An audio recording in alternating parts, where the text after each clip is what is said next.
millions of people, reincarnation is an accepted fact. They believe when they die, their souls move on to return in another body.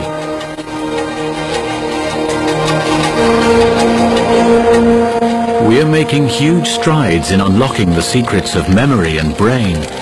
But for scientists, the soul is a difficult concept. It's very hard to scientifically prove anything that is related to what is a soul. Can this child really be the dead wife of this man?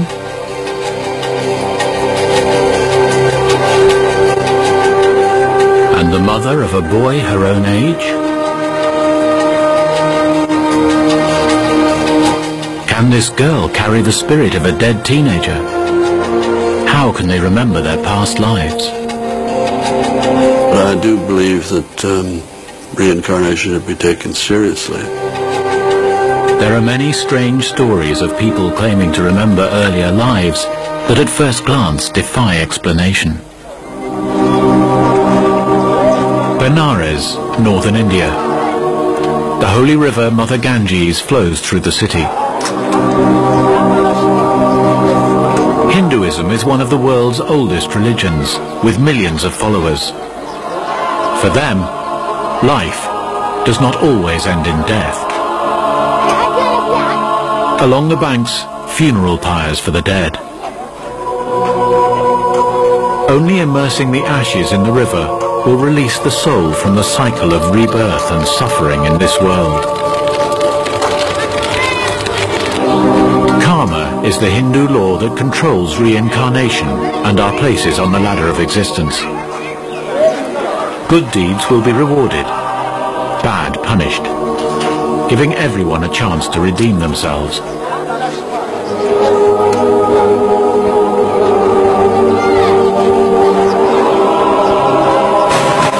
The priests believe it offers comfort. जैसे सूर्य है, सूर्य की किरणें अनंत हैं. अब वो सूर्य Who can count the sunbeams? The sun is a source of endless beams. There are so many souls. The light begins to die, but their souls come back again and again.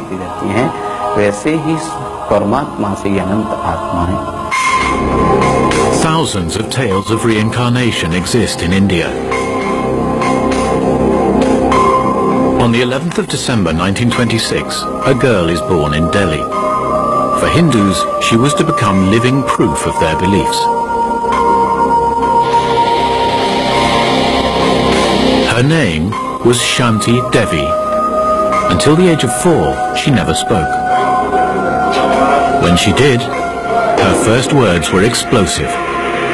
She told her mother that her home was not in Delhi, but in a town called Matra, 140 kilometers away. She had lived there in her past life. Her name was Lugdi, and her husband was a man called Kedarnath Chobe.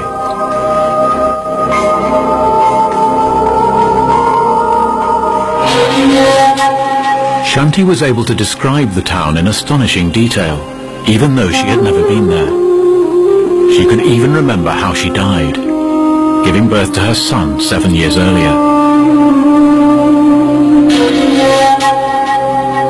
For 2 years, Shanti's parents dismissed her words as fantasy. In the end, her mother decided she could no longer ignore her daughter's vivid descriptions.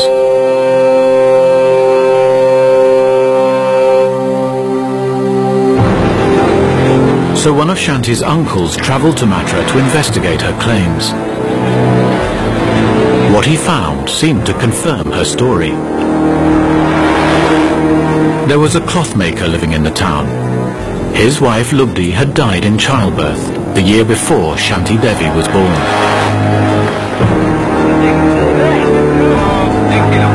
His name was Kedarnath Chobe.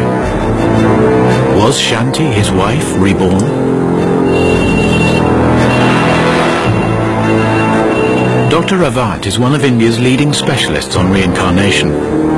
He has spent much of his life retracing Shanti's story and recalls Kedarnath's first encounter with her.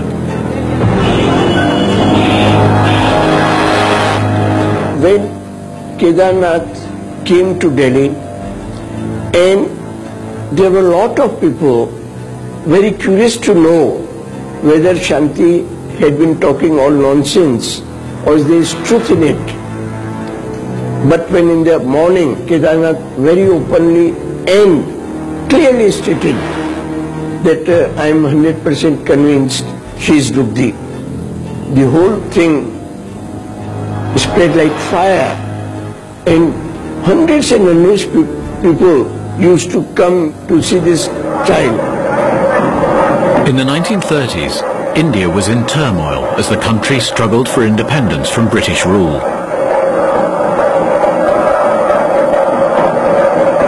Hindus and Muslims clashed violently. Mahatma Gandhi, a Hindu, was seeking a peaceful solution. He moved Devi's story center stage in the wider struggle. At the same time, India has many people from many other religions also.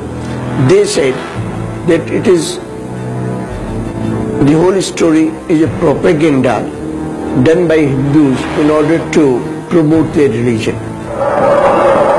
In 1935, Gandhi asked for Shanti Devi to be brought to him. Shanti told me when she was narrating her incidences that she still remembered, even at the age of 62, that she felt the bones of Gandhi when she was sitting in his lap. For Hindus, she was living proof that their laws controlled human destiny. By 1935, Shanti's story was a national sensation, and Gandhi appointed a commission to investigate her claims. A team of politicians, scientists and journalists took Shanti to Matra. Their aim was to test the 9-year-old's knowledge of the town and people. Would Shanti pass?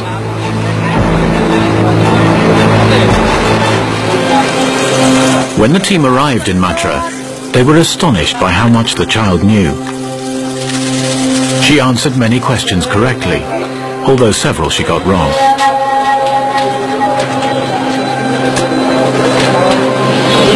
But she was able to describe the holy gates of the city before they reached them. She could point out new buildings and streets, which she claimed did not exist in the past. Shanti's brother, Viresh Narain, accompanied her on the journey. He remembers it as if it were yesterday. She told the way. She showed the way. You have to go that way. And now they are like that. And she guided the team to the home of her previous life.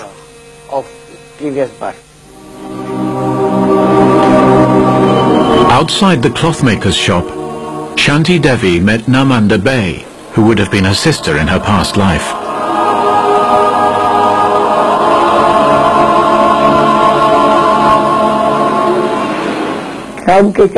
She recognized me straight away. There were so many people, they were pushing her away from me, but she recognized everything. She knew of each lane, where it led to, knew every tenant, knew where they lived. She recognized the cobbler, the washer, all of them.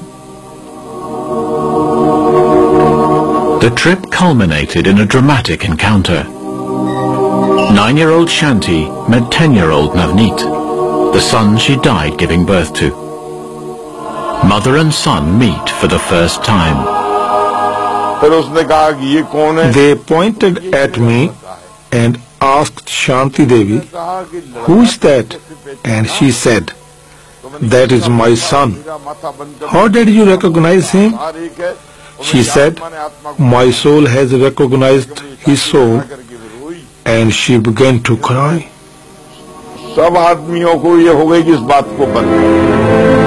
For the commission, this was final proof. Their report concluded that if science and religion could meet on a common ground together, they could unlock the miracle of reincarnation. The case is of worldwide importance, with direct effect on mankind. We ask all scientists to help us find a conclusion. But what could science contribute to such an unscientific debate?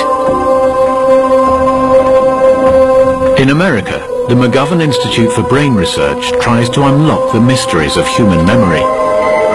Nobel Prize winner Professor Philip Sharp heads up the unit. The soul in many cases has an implication related to religion or good and bad, and a existence beyond the physical organism. And it's very hard to scientifically prove anything that is related to what is a soul. In 1987, Shanti Devi died at the age of 62. 4 days before her death, she gave her final interview to Dr. Avat. What do you expect from your future? I think that I will reach salvation in the future. Everybody has to go through the highs and lows of birth and rebirth. With this life, the cycle ends. I will go to God in my next life. Hundreds of scholars, investigators, critics, writers, journalists went to her, questioned her, to the extent that right from almost the day she started talking about past life, till I know of the 4 days before her death, when I had last interviewed her. This is the work of God. God made me His tool. This is all God's play. And the world is the stage. And we all dance as He wants us to.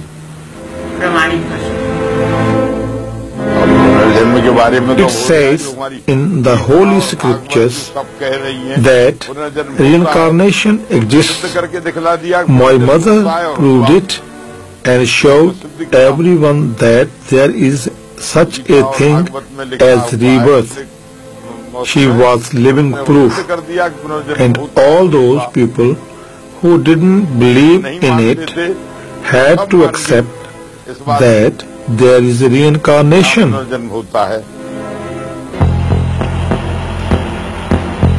The University of Charlottesville in Virginia.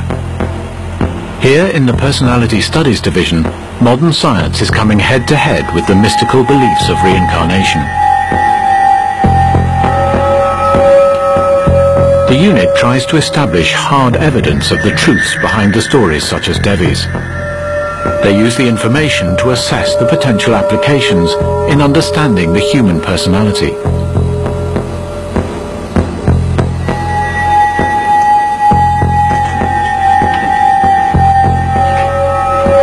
Its founder is psychologist Professor Ian Stevenson. For over 40 years he has travelled the world tracking down those children who claim to be able to recall a past life. Over this long period, he believes that a significant pattern has emerged in many countries. Individually, the cases of these little children seemed weak, but when you looked at them as a whole, they showed me certain uniformities. Very young age of the children, 2 to 5, and then the tendency for the children to forget when they were 7 or 8. What began as a personal interest developed into a fully funded research project, which is still struggling to find the truth. There are over 2,000 cases of alleged rebirth from around the world in Stevenson's filing system, but incontrovertible proof is hard to pin down.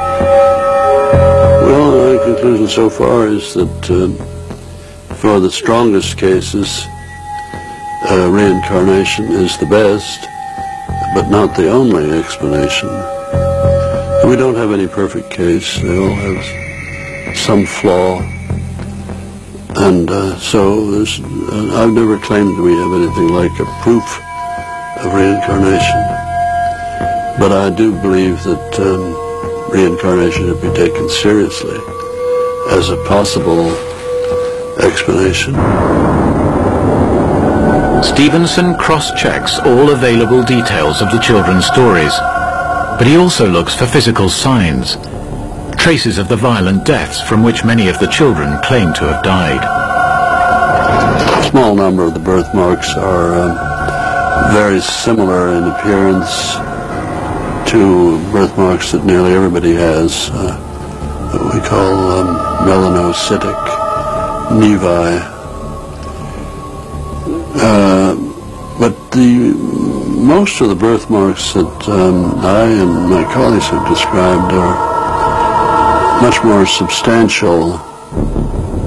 Stevenson has collected over 600 of these cases. A little girl from Turkey. She claims to remember that her husband killed her in her former life by cutting her head off. Across her throat, she has a faint red birthmark. There's a little boy from Sri Lanka. He says he was killed by a shot in the head, and this is the wound. And a boy from India who died in a car crash that crushed his leg. In many cases we've been able to verify the existence of the wounds with post-mortem reports, which are very precious, and we need more of that. In order to gather more evidence and follow up leads, Stevenson has installed a global network of researchers on standby around the world.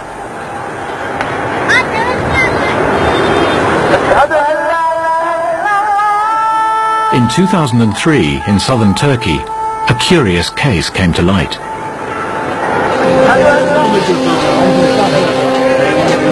German psychologist Dr. Jürgen Keil went to investigate.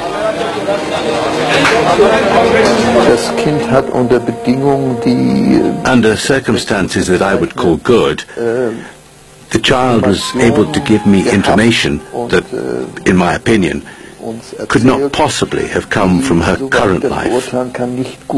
I would therefore call it a case that is above average.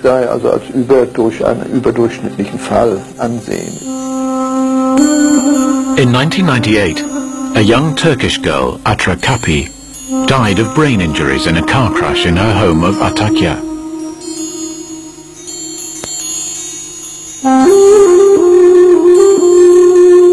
"28 days later, in another Turkish village not far away, Demet Yildirim was born.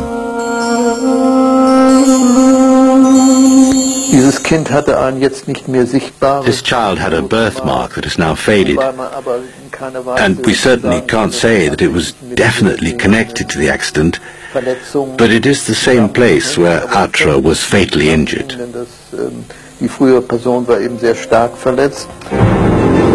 At the family home, Keil meets Demet and her grandmother Kezben Yildirim. She is absolutely convinced by her grandchild's story. Demet said from the beginning that she had two mothers, and she even knew the name of her mother from her past life, Lemia. "Why do you have two mothers?" I asked her, but she insisted on it, and the first time she even said a name, Lemia. I knew a Lemia. She was a tailor, and I had my clothes made by her. I had not mentioned any of this to Demet, and all of a sudden she asked, "Grandma, what is sewing?" I was astounded, by Allah, and asked myself how on earth she would have known about that. So is the child playing the part, or are her memories real? Through a translator, Keil questions her about relatives from her previous life. Can she remember any other name? Başka isim hatırlıyor musun? Okan, Hakan, Lamia. Başka hiç isim hatırlıyor musun? Ha? Sadece Ayfer. Only Ayfer. Kimdi Ayfer? Kimdi Ayfer? Ayfer benim kardeşim. Ayfer was my sister. Demet's mother also believes. We were in a group of about 20 people, traveling in a bus to the seaside. My husband was driving. My brother Mehmet was with us as well. Demet was sitting in between us. 10 kilometers before Çevlik, she suddenly got very upset. She was shaking and crying. My brother put his arm around her and asked what on earth was going on. Her voice was trembling and she was terrified. She said, "This is where we had the accident." Her mother supports the little girl, and Demet is sticking to her story. Sen de nereden biliyorsun Çevlik'te öldüğünü? Ha? Kim dedi sana Çevlik'te öldü?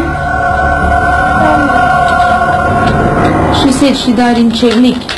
So I asked her, who told you that you died in Çevlik? She said, I know myself. Lawyer Champi Ransom to examine his methods and findings. I worked there for about 3 years, 70 to about 73, for less than 3 years. And it was interesting because we were studying whether these amazing phenomena were actually real, and I think trying to study it in a serious way, not just accepting it or rejecting it, but trying to find out whether there was any evidence for these things. Ransom examined the method and conditions under which children were interviewed. He analyzed how objective the questioning had been, to see if they could have been given subtle cues and hints. But for Stevenson, the idea that our personalities could stretch back beyond one lifetime raises curious questions about human behavior. Conventional psychology believes our personalities are shaped by genetic and environmental influences, by nature and nurture. Stevenson believes there are children whose behavior can't be explained by either, and whose memories must be inherited in some way. I think there must be some vehicle in which conveys the memories of events and the habits of behavior and the